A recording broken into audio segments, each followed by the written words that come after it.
بسم اللہ الرحمن الرحیم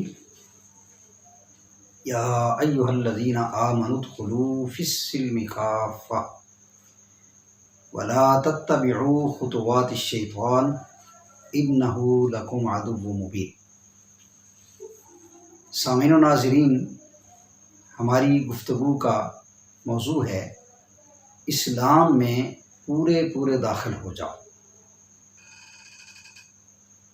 دین اسلام وہ عظیم دین ہے، جو انسان اس دین کو قبول کر لیتا ہے اور اس پر عمل پیرا ہو جاتا ہے، اللہ کریم اسے دونوں جہانوں کی کامیابیاں اور سرفرازیاں عطا فرما دیتا ہے۔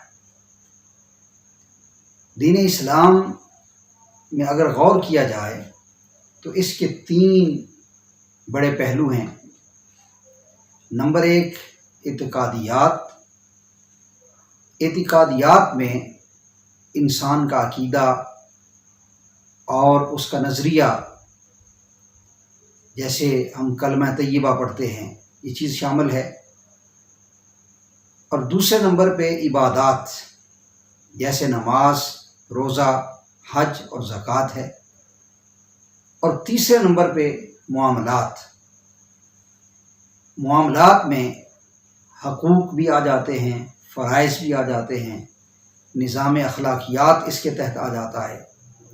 الغرض بندوں کا بندوں سے جو تعلق ہے، اللہ کی مخلوق کے ساتھ جو تعلق ہے، اور اس میں سمجھتا ہوں زندگی کا بیشتر حصہ اس کے اندر آ جاتا ہے۔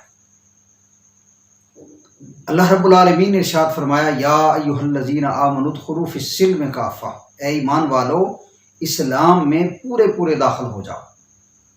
ولا تتبعوا خطوات الشیطان، اور شیطان کے نقش قدم پر نہ چلو۔ انہ لکم عدو مبین، بے شک وہ تمہارا کھلا دشمن ہے۔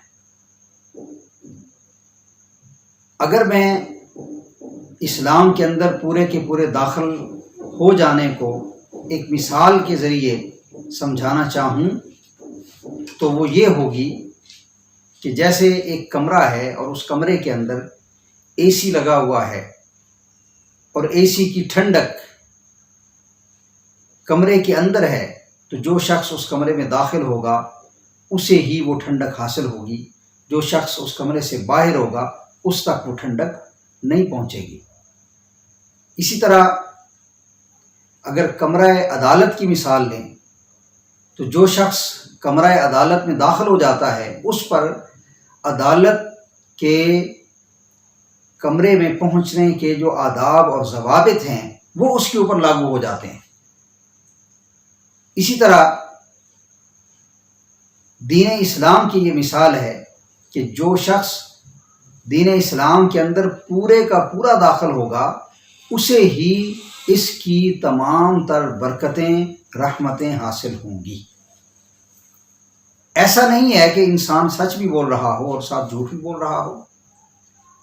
ایسا نہیں ہے کہ انسان ایک طرف عبادات میں کوتاہی کر رہا ہو اور دوسری طرف معاملات کے اندر دیانتداری سے چلتے ہوئے وہ یہ سمجھ لے کہ میں نے دین کو پورے طور پر اپنا لیا ہے۔ ایک شخص نماز روزے کے اندر تو پورے خلوص اور للہیت کے ساتھ ان کو ادا کر رہا ہے، لیکن دوسری جانب وہ لوگوں کے ساتھ دھوکہ کر رہا ہے، تو ایسا ہرگز مناسب نہیں ہے، اور نہ ہی ایسے شخص کو دین اسلام میں داخل ہونے کے حوالے سے پرفیکٹ کہا جائے گا۔ آخر میں یہ عرض کرنا چاہتا ہوں کہ اللہ پاک نے ارشاد فرمایا، لا اکراہ فی الدین، یعنی یہ جو دین اسلام ہے اس کو قبول کرنے میں کوئی جبر نہیں ہے۔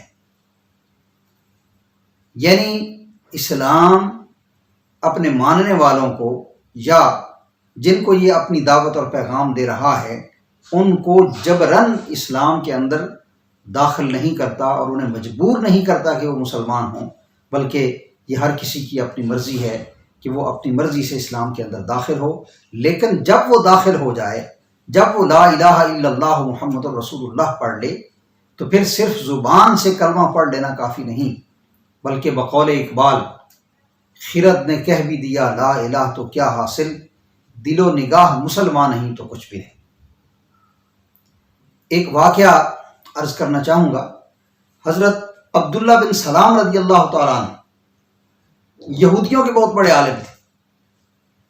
جب وہ مسلمان ہوئے تو چونکہ وہ سابقہ کتب کے عالم بھی تھے اور پہلے وہ دین موسوی پر اور شریعت موسوی پر عمل پیرا رہتے تھے، تو انہوں نے یہ سوچا کہ شریعت موسوی کے اندر اونٹ کا دودھ اور اونٹ کا گوشت استعمال کرنا یہ ممنوع تھا، اور جو بندہ مسلمان ہو اس پر یہ لازم، یہ واجب یا فرض اور ضروری نہیں کہ وہ تبھی مسلمان رہ سکتا ہے جب وہ اونٹ کا گوشت اور دودھ استعمال کرے، لہٰذا میں اس کو کبھی استعمال نہیں کروں گا تاکہ دونوں شریعتوں پر عمل ہو جائے۔ جب انہوں نے اس نظریے کے مطابق اونٹ کے حلال گوشت کو کھانا ہمیشہ کے لیے ترک کر دیا اور اونٹ کا دودھ استعمال کرنے سے ہمیشہ کے لیے اجتناب کر لیا، تو اللہ رب العالمین نے یہ آیت کریمہ نازل کر دی اور یہ پیغام دے دیا کہ یا ایھا الذین آمنوا ادخلوا فی السلم کافہ، کہ اے ایمان والو اسلام کے اندر پورے کے پورے داخل ہو جاؤ۔ دعا ہے اللہ رب العالمین ہمیں قرآن مجید کے اس پیغام کو کما حق کو سمجھنے اور دل و جان سے اس پر عمل کرنے کی توفیق عطا فرمائے۔ وما علینا الا البلاغ المبین۔